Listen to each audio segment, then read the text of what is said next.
We're back to the Neil Haley Show, and it's interesting. I love this setup. It's funny. I always kind of critique Zoom setups and different setups. I'm like, man, this is pretty awesome, and his studio is awesome. So I'm excited to welcome to the program author Mike Papantonio, author of Inhuman Trafficking. How are you, Mike? Thanks for stopping by. Doing well, Neil. Thank you. Oh, let's talk about your background, because you're going to educate me more about who you are before we get right into the book. So go ahead and tell me a bit about Yeah, well, I've been an attorney for about 40 years, and the specialty has been in areas like human trafficking. Matter of fact, we launched the tobacco litigation nationally.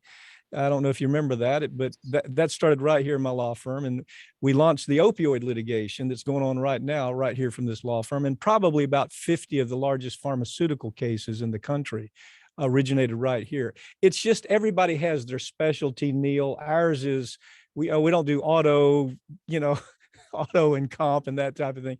We choose to do cases that we think have a significant social impact, and it's worked for us. The law firm's 67 years old, and we've done that for a very long time. A lot of times right underneath the radar, but somebody has to do these cases. Like human trafficking, you're talking about a $42 billion industry. And right. So we could choose to do nothing, or we could use our skill set to come in and try to make it better. See, I think that's fantastic. And then deciding to write a book, Mike, that's interesting. But before I get to that, I'm just very intrigued by, there's a lot of lawyers out there and own law firms and different things, and they don't decide to do media. They don't decide to be experts. What made you want to differentiate yourself in that way from the beginning? Well, there's stories and stuff. Yeah, there's something that happens with lawyers right out of law school, and they get drawn into doing the same thing the same way that the generation did before them.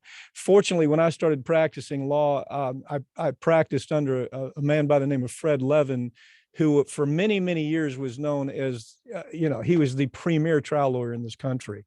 And I think his goal kind of set in with me, and it was to say that, you can do really well by doing good. I mean, you can take that license that you have, and you can take some risks, and you can, put yourself out there, and you can, rather than handling one auto case, you're handling tens of thousands of people who have been affected by a bad pharmaceutical or a company that's come in and completely devastated an entire ecosystem. So you make those choices early on as a lawyer. And I came out of prosecuting and moved into that type of law. That's all I've ever known. That's all the only kind of law I've done. And so it's hopefully more law firms will understand that. Right now, there's probably, I'd say,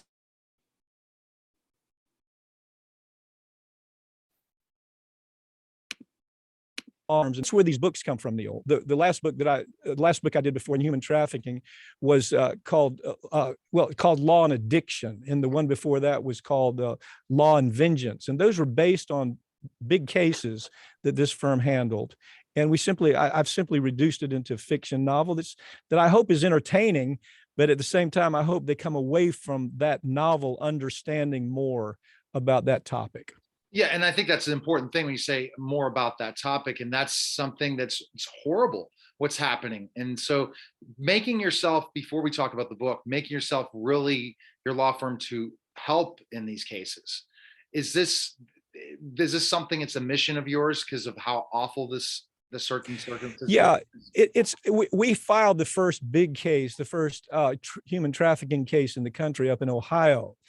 In order to bring closure to something like this, Neil, you have to have a central place to pick your fight, and that's typically regarded as, it's called a multi-district litigation center. And that's where these cases start. And rather than having cases individually filed all over the country, you try to find that centralized place where you can take all the dispositive discovery, you can take the depositions, you can torment the sociopaths who are involved in something like this in litigation. And there's never a finality to that. If I succeed in this, trying to do what I'm trying to do here, it's going to go on another generation, and then the next generation has to pick up, and they have to say, well, let's see if we can make it better. Let's see if we can improve on what Levin Papantonio did in this case.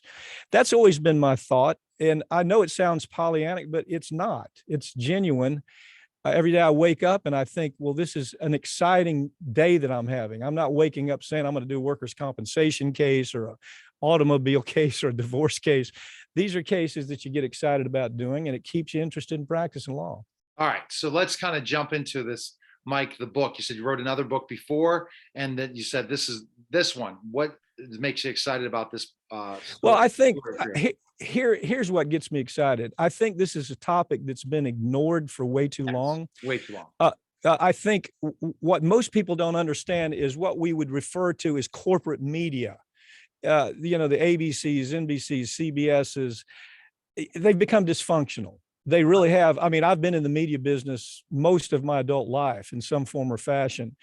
And what's happened is we don't, you know, when I first started practicing law, before I started practicing law, actually, there were almost 60 individual independent organizations that delivered the media in America. Right. Now it's down to 3. Okay. So those three drive the entire narrative. If they don't get it, if they don't pay attention to it, nobody pays attention to it, because we're so set on taking our marching orders from what, you know, Rachel Maddow says on MSNBC or so-and-so says on ABC, whatever it is. That's to us what the news is. And that system is totally, utterly dysfunctional. And the only way that we can get around that is to do things like this, to write a book and say, hopefully you entertain somebody and they come away and they understand stuff that they're never going to find in the media. Yeah. These are cases that we handle. We're in the inside of what's taking place. We're going to court.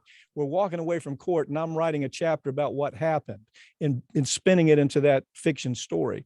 So everything in that book is accurate. I mean, it really happened. It's not. I mean, when I talk about the girls that were trafficked from the Ukraine, it happened 60 miles down the road from us. When I talk about the trucking case that is part of that book, where girls are trucked from LA all the way across the United States to the Eastern Seaboard, and they're put in the back of 18-wheelers with individual bedrooms, and they pull into a truck stop, and the message goes out, you can have sex with a 14-year-old girl if you come down to the truck stop. Those are real cases. But have you ever heard of it? Most people have never heard of this. Unless they found out about it and have been talked about it, but it's not in the news. It's not something they want to cover in the news, and because there's no finality to it. The news wants something that's controversial that's going to have people both engage on both sides. When it's something like this that everyone wants to end human trafficking, it's something like everyone wants to end cancer, but they're not going to have cancer coverage all day long. So you have a better chance of understanding what Kim Kardashian wore to a celebrity function than you do getting from the media anything about what we're talking about right here, because it simply has become a business. They've done away with all their investigative journalists. I mean, you have a handful of them out there. And, you know, the Matt Taibbi's and the Glenn Greenwalds and those folks, they're a minority nowadays. They're not a majority. And so, unfortunately, these stories are rarely told. Right. And so, again, this is fictional, that you're basically telling stories, but with different names, and making it an entertaining book. Correct? Is that? Yeah, that's always been my goal. The first book I wrote was Law and Disorder. And that was in there. I talked about the HIV case that we handled, where corporations had created a pharmaceutical that was supposed to help stop bleeding for hemophiliacs. They knew that it was infected with HIV virus and sold it anyway until we caught them. They pulled it off the market in the United States, and then they sold it all over Europe and South America. Nobody went to prison, you see. We don't regard them as criminals, Neil. They don't look like criminals, and we don't regard them as criminals anymore. We have a Justice Department that, unless it's low-hanging fruit, would never go after the people, for example, who are responsible for the opioid catastrophe in this country, because they don't look like criminals. You see, we'd rather arrest some kid on the street corner with a hoodie on who's selling 3 ounces of marijuana. Oh gosh, and that's where the problem is, that people can get away with things, and it's a terrible thing, or get no time at all, like that rape case that we heard about. That kid, that guy that 4 girls and got no. Great example, isn't it? Yeah, great example. Tremendous example of it, and it's not fair. but that's why you're out there fighting for us, right? Yeah, I'm doing my best. I'm giving my best shot, Neil. And so the entertainment value of the book and keeping people on the edge of their seat while still providing people so they could think about really this human trafficking is happening. It's not an international problem. It's a US problem, and it comes all over the place. And unless they stop people, who are the people involved mostly doing this? Well, one case that we're working on right now, for example, I can't give you the names, but I can give you the situation. There's an organization in Canada who is like the central hub for all child pornography throughout the United States and Europe. They are not just child porn, but every iteration of porn. They have a Rolodex, Neil. They know who the traffickers are all over the country. So what they're able to do is call some perv in, LA and say, we need films of some of your girls in a hotel room being raped. It's best if they're crying. It's best if they're 14-year-old. It's best if they're under distress. Could you do that for us? So they go to a chain hotel. They rent a suite for 2 weeks. They bring in cameras and lights and girls, and they do that. And then they send it to that organization in Canada. Now, here's where it really gets interesting. That organization in Canada is being financed by Wall Street. What? Yeah. So there again, you probably never seen the story. The only place that story was even picked up was in Europe. The U.S. media, a bunch of adults, picked up by all this different now because things have changed. Well, I don't know. The power. Neil, yeah, go ahead. Neil, I'm hopeful. That's all I can tell you is I'm hopeful. And I can't stress to you enough, we have a dysfunctional media delivery system in this country. Right. And to find out this, I think that the traditional media is dead, that you're going to have to use social media and influence what you're doing right here. Exactly. But even to the point of social media, getting these things to go viral. But would it be sad if YouTube would silence this? Wouldn't it be sad? Do you know what one of my producers just walked in 10 minutes ago and said that one of the interviews that I did for PBS on human trafficking, that social media might not show it because we use the term human trafficking. What?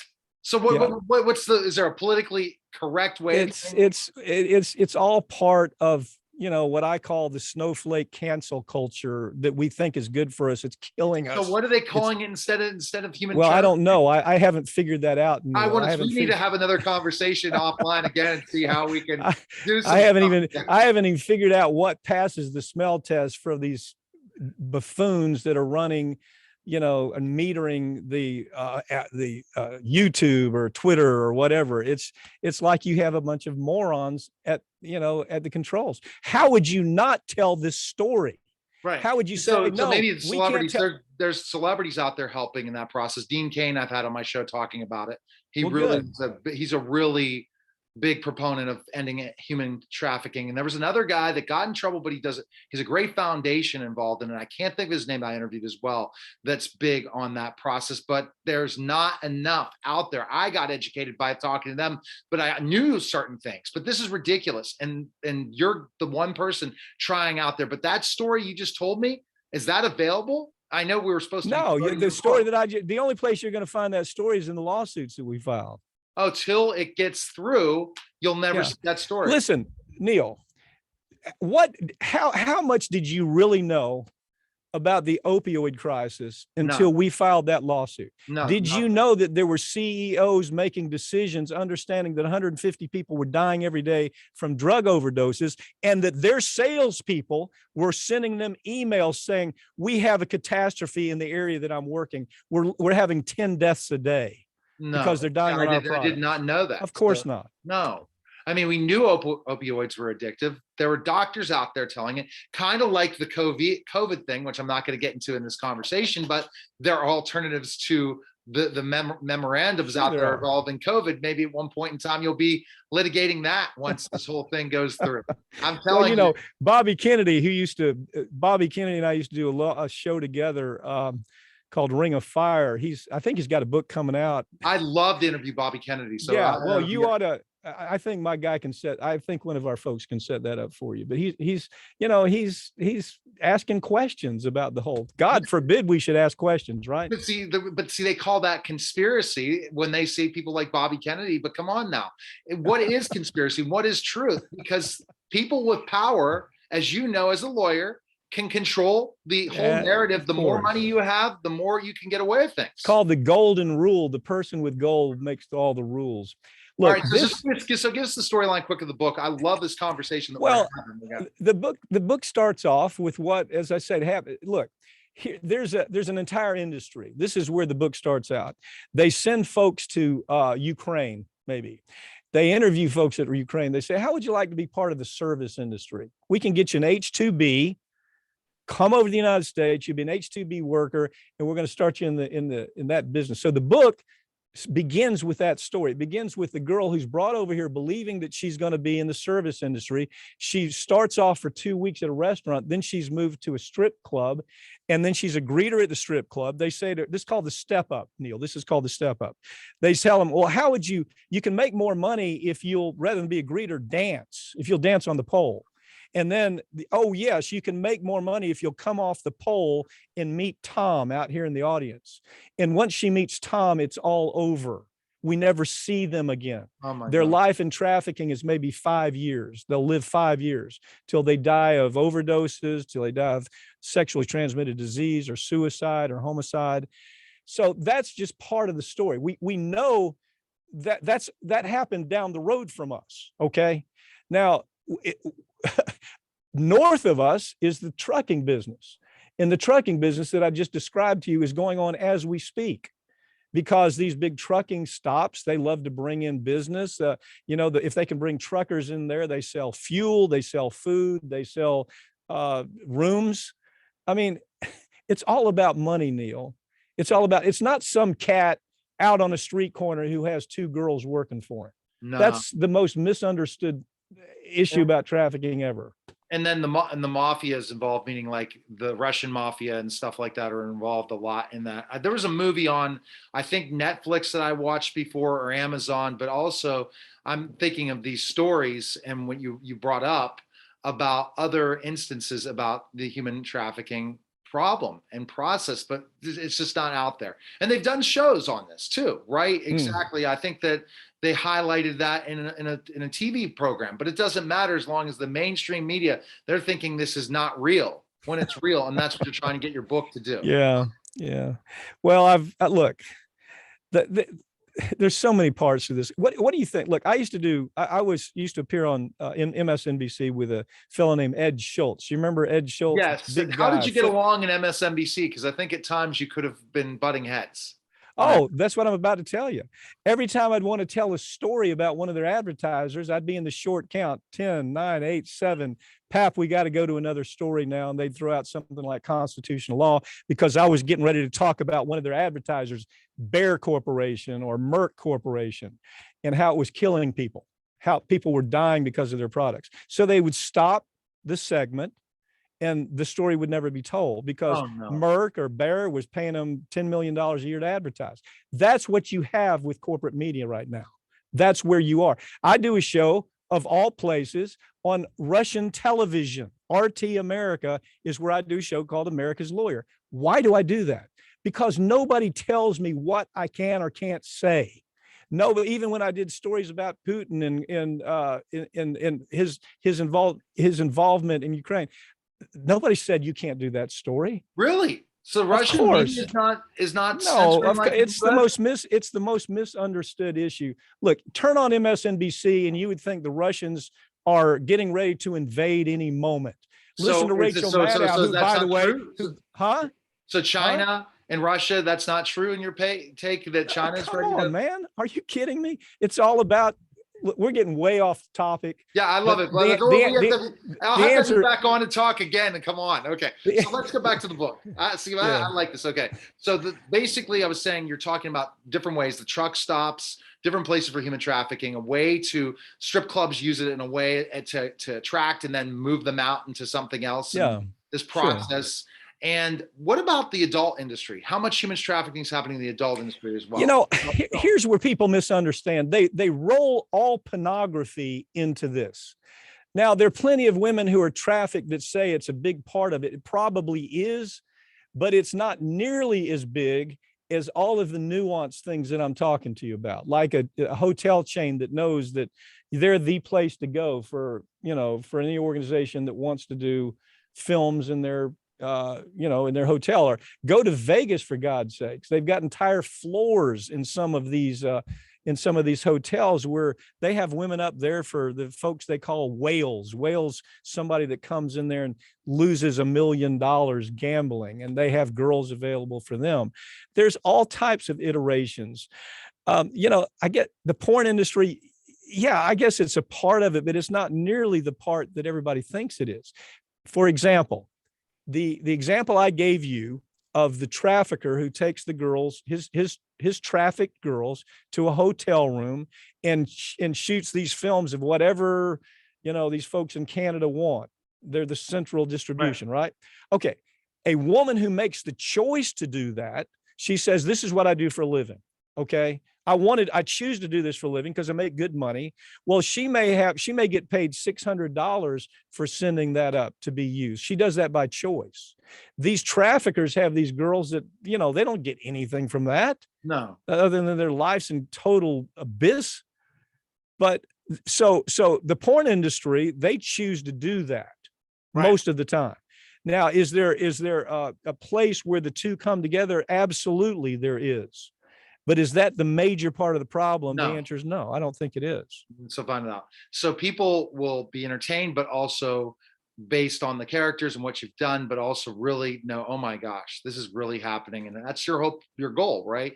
I hope so. I hope somebody says look, it's the old thing that you've heard all your life. It's that, evil only and wrong, it only exists because good people choose to do nothing. Everybody can do something. And so sometimes it's difficult to do something. It's contrary to what your schedule is of the day, or what your goal is for that year, or whatever it may be. It's contrary to your lifestyle. Everybody can do something. All right. And so that's, a friend of mine,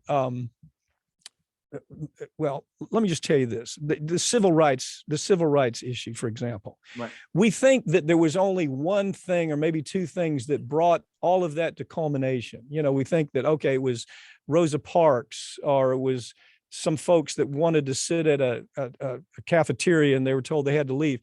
That's not how it works. It's everything. It's the protest. It's the articles that are written in newspapers. It's the stories that are told on TV. It's all of these things that converge. And when they converge, you have this major leap. You have a social change that takes place in a major leap. There's nothing too minor, Neil. Yes. There's nothing too minor to affect change. All right. Best place we can purchase the book and learn more about you. Where can we go? Well, you can go any bookstore, Amazon's carrying it. You can go, it's going to be in most bookstores. It's Skyhorse, which is part of Simon Schuster. And so they distribute most everywhere.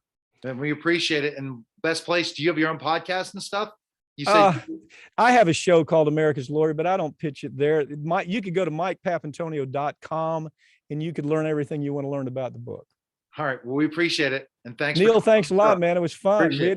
Let's do this again and talk about issues, maybe even broader. Hey, shoot me a message. I have your assistant, I think, called me. So we'll kind of keep that going and keep this relationship going. Okay. All right, brother. Take care. All right, take care. All right. Yep. Okay. Bye-bye. Bye-bye. You're listening to Neil Haley Show and watching the Neil Haley Show. And we'll be back in just a moment.